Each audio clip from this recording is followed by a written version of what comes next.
आह, माँ। अरे क्या माँ माँ कर रहा है, बकरी का बच्चा है क्या? अरे माँ मजाक छोड़ो, मुझे फाइनली वो मेन चौराहे वाली दुकान मिल गई है। अब देखना, आपका बेटा दुगनी स्पीड से पैसा कमाएगा। उफ, ये क्या? मेरी ऑनलाइन मेकअप क्लास चल रही है। इतनी जोर से क्यों बोल रहे हो आप दोनों? अरे मेरी धर्म पत्नी जी, मेकअप क्लास बाद में करना। वो चौराहे वाली दुकान मिल गई है हमको। अरे वाह! रुको, मैं अपनी माँ को फोन लगाकर बता देती हूँ।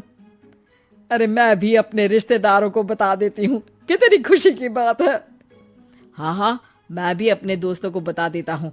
1 हफ्ते बाद रजिस्ट्री है। बस, घर में खुशी का मौका था। उन तीनों ने अपने अपने फोन उठाए और लोगों में बात फैलाना शुरू कर दिया।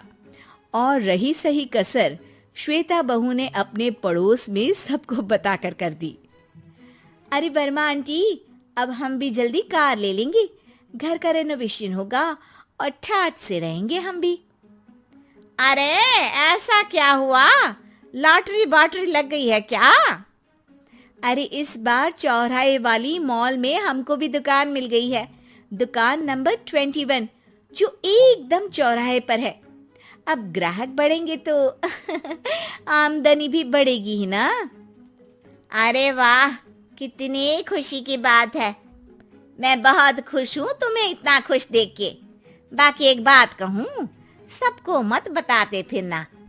किसी की नजर लग जाएगी तो खुशी की खबर वापस लौट जाएगी। हैं? ऐसे थोड़ी ना होता है। अब डरा रही हो? अरे सही कह रही हूँ। काली नजर कहते हैं इस चीज को, जब आप किसी को कुछ बताओ और वो काम बिगड़ जाए। अरे लेकिन मैं तो... तुमने सबको बता दिया ना? हाँ, फोन लगा लगा के। अब बच के रहना, काली नजर बड़ी खतरनाक होती है। श्वेता इतनी खुश रहती है कि वो वर्मा आंटी की बात पर ध्यान ही नहीं देती, जबकि पड़ोस में और भी लोगों से खुशी की खबर शेयर करती रहती है। अगले दिन राजेश बहुत दुखी होकर घर आता है। अरे बेटा क्या हुआ, मुंह क्यों सूजा हुआ है? मधुमक्खी ने काट लिया क्या? माँ, वो दुकान किसी और के पास चली गई। किसी ने ज्यादा भाव लगा दिया। अरे पर बात तो आपसे हुई थी ना उस दुकान वाले की। हाँ, आज मैं टोकन अमाउंट देने गया था, तब मुझे पता चला। कोई आकर सुबह मुझसे पहले ही ज्यादा अमाउंट दे गया। काली नजर। क्या क्या कहा? वर्मा आंटी ने समझाया था कि किसी को बताना मत, वरना काली नजर लग जाएगी। अच्छा, तुम्हें उनकी बात मान लेनी चाहिए थी। उनकी बात मान लेती, लेकिन उसके पहले ही सबको बता चुके थे ना हम तीनों। अरे अगली बार से ध्यान रखेंगे। कोई भी नई चीज होगी तो किसी को नहीं बताएंगे। तीनों कुछ दिन ऐसे ही रहते हैं, पर एक दिन श्वेता को एक मेल आता है। राजेश, मेरा ऑनलाइन मेकअप कोर्स कंप्लीट हो गया।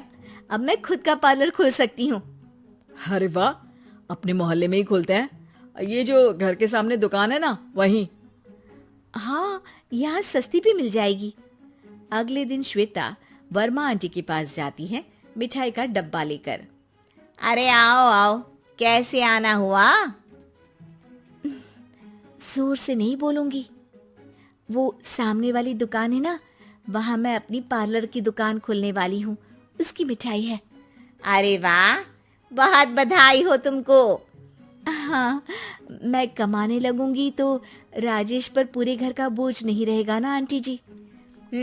ये तो है, पर ये बता कि तूने ये बात किसी और को तो नहीं बताई ना? अरे नहीं नहीं, पिछली बार गलती कर दी थी। काली नजर लगी किसी की और राजेश के हाथ से वो दुकान चली गई थी।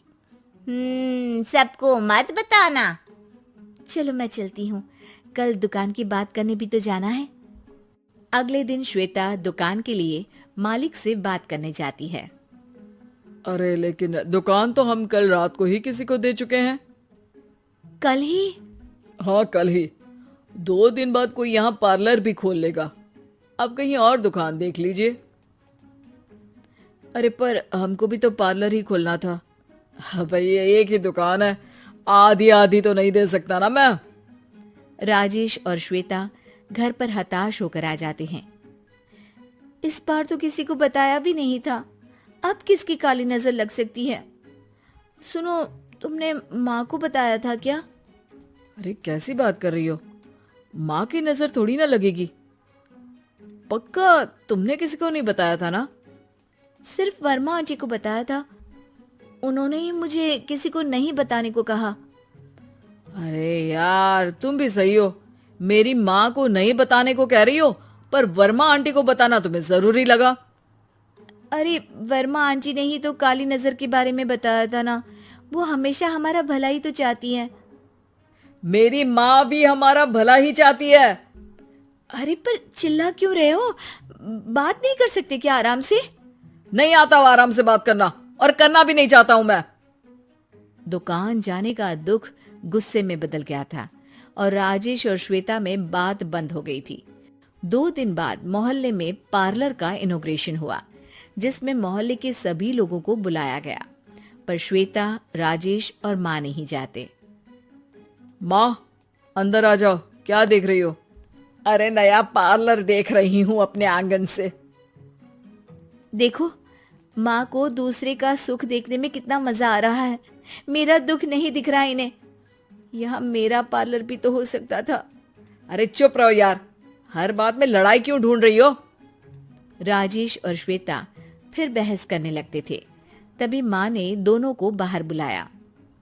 अरे जरा देखो तो, दुकान चलाने वाले का बोर्ड पर नाम क्या लिखा है? श्रुति वर्मा। गाड़ी निकाले बेटा, हमें कहीं जाना है। काली नजर का इलाज कराने? राजेश अपनी बाइक निकालता है। तीनों ट्रिपलिंग कर रहे हैं। माँ राजेश को उस मॉल वाली दुकान पर लेकर जाती है जहां राजेश अपनी दुकान खोलने वाला था। यही दुकान लेना चाहता था ना तू? हाँ, पर इनको भी दुखी करने लेकर आई हो क्या यहाँ पर दुकान दिखाकर? वहाँ काफी नहीं था? अरे श्वेता, थोड़ा सब्र रख, अभी पता चलेगा कि हम यहाँ क्यों आए हैं। बता, इस दुकान चलाने वाले का नाम क्या है? अनुपम वर्मा। कुछ समझ में आया? वो दुकान वाली श्रुति वर्मा, ये दुकान वाला अनुपम वर्मा, और हमारे पड़ोस में हमने उस दुकानों के बारे में बताया किसको था? अब वर्मा आंटी को। मतलब वर्मा आंटी ही हमारा काम बिगाड़ रही है? नहीं नहीं, ऐसा नहीं हो सकता, ये बस इत्तेफाक है। राजेश अपना फोन निकालता है और श्रुति वर्मा और अनुपम वर्मा के नाम फेसबुक पर सर्च करता है, जहां ये दोनों ही वर्मा आंटी के रिश्तेदार होते हैं। श्वेता को समझ में आ जाता है कि वर्मा आंटी की ही नजर काली नजर है। अब क्या करना है? कोई भी खुशी की खबर हो तो काली नजर से बचना है, यानी वर्मा आंटी से बचना है। अरे पर मुझे ये समझ में नहीं आया कि वो हमारे साथ ऐसा क्यों करेंगी। अरे बेटा, एक सीख है, दूर के आदमी को आपकी तरक्की से कम परेशानी होगी, पड़ोसी को ज्यादा। दोनों माँ की बात में हामी भरते हैं और अगला काम चुपचाप करने की कसम खाते हैं, ताकि आगे से वर्मा आंटी कोई काम ना बिगाड़ सके।